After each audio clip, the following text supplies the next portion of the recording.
ইসরায়েলের বিপক্ষে সিরিয়ার সশস্ত্র বিদ্রোহী গোষ্ঠী হুথিদের আরও একটি বিজয় অর্জন হল।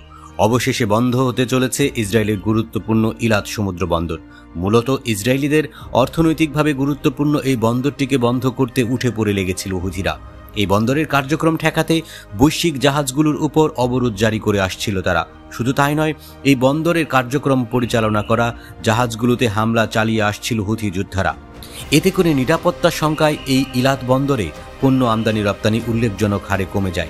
এতে করে ঋণে জর্জরিত হওয়ায় বন্দর কর্তৃপক্ষের ব্যাংক অ্যাকাউন্ট জব্দ করেছে ইলাত পৌরসভা কর্তৃপক্ষ।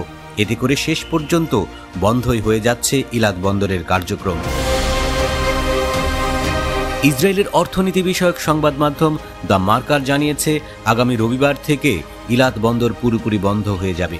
এর কারণ হলো শহর কর্তৃপক্ষ বন্দরের ব্যাংক অ্যাকাউন্ট জব্দ করেছে।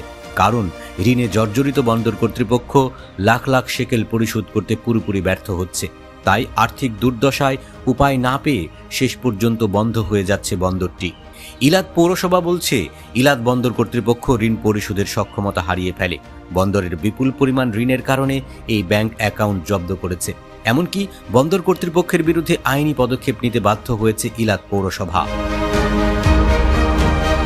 মাসখানেক ধরেই ইলাত বন্দরে বাণিজ্যিক কার্যক্রম একেবারে কমে যায়। শুধু তাই নয়, বন্দর পরিচালনা করতে পৌরসভার জন্য নির্ধারিত ফি পরিশোধে ব্যর্থ হয় কর্তৃপক্ষ।